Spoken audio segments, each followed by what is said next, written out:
Allez, on va lui faire une blague.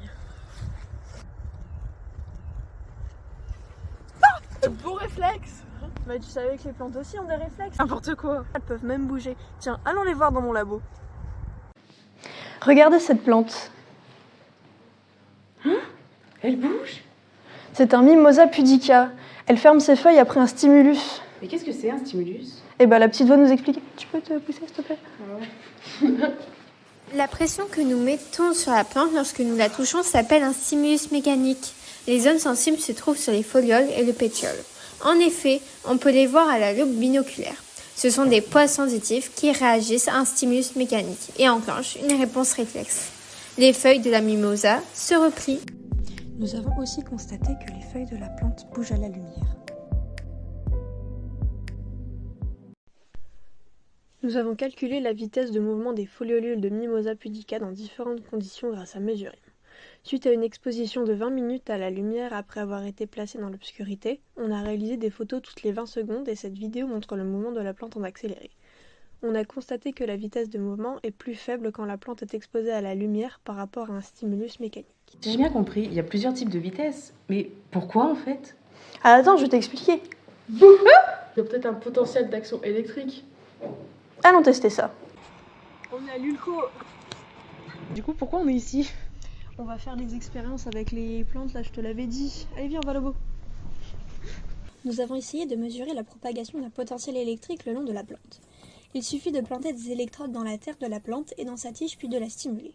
On a d'abord essayé de réaliser l'enregistrement sur l'oscilloscope du lycée, puis avec un système Exao, mais nous n'avons pas eu de résultats intéressants. Nous sommes donc allés à l'Ulco de Calais rencontrer M. Devanne, enseignant-chercheur spécialisé dans les neurosciences.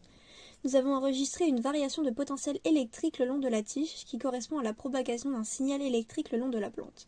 Quand on touche les poils sensoriels, on provoque l'ouverture des canaux ioniques mécanosensibles et un signal électrique se propage jusqu'au pulvini, de petits coussinets à la base des feuilles. Par ailleurs, pour le montrer, nous avons réalisé l'expérience d'injecter une solution inhibitrice des canaux calcium dans la plante et effectivement, nous avons remarqué que le mouvement des foliolules était très réduit, voire absent. Avec le potentiel électrique, elle peut bouger. Mais pourquoi elle bouge aussi vite?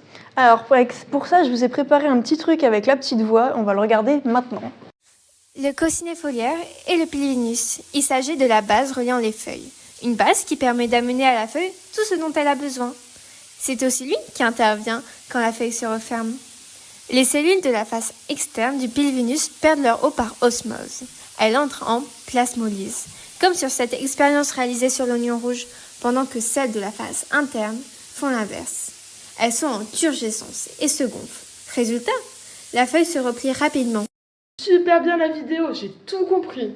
Et du coup, pourquoi est-ce qu'elle a développé le fait de bouger? D'abord, une plante a besoin de la lumière pour réaliser la photosynthèse, et donc plus elle est exposée à la lumière, plus elle peut réaliser la photosynthèse. On a une petite expérience pour vous le montrer d'ailleurs. On a mesuré la surface foliaire des feuilles de mimosa sortant de l'obscurité et après 20 minutes d'exposition à la lumière grâce au logiciel Mesurim 2, on a remarqué que cette surface a augmenté en moyenne de 50 à 75% suite au mouvement des feuilles en présence de lumière. Elle se referme aussi vite quand on la touche. Ça pourrait pas être pour se protéger des prédateurs? Ouais, peut-être. Et bien justement, j'ai des criquets dans mon labo et j'ai testé 2-3 trucs. Regardez. On va vérifier l'hypothèse que les feuilles de Mimosa pudica se referment parce qu'il y a un prédateur posé dessus. On va prendre un criquet et on va deux criquets, on va les poser simultanément sur les feuilles de Mimosa pudica et de choux qu'on a ici et on va observer le temps qui passe sur chacune des feuilles. Nous avons mesuré le temps passé par l'insecte sur chacune des deux plantes. Nous avons obtenu des résultats comparables sur les deux plantes. La plante se protège peut-être de prédateurs plus gros lorsque ses feuilles bougent. En tout cas, nous avons constaté que les feuilles se referment plus vite lorsque la luminosité est importante. Donc ce système pourrait peut-être concerner des prédateurs diurnes. Nous avons arrêté ici nos recherches car nos expériences sur les prédateurs n'étaient pas concluantes. Pour une question de budget, de temps et de ressources, nous n'avons pu expérimenter que sur quelques plantes et avec seulement des criquets. Nos expériences et nos mesures mériteraient d'être reproduites sur un plus grand nombre de plantes et avec des prédateurs différents, originaires du milieu de vie de la plante Mimosa pudica. C'est la seule plante qui bouge? Mais t'es vraiment sûr? Et non!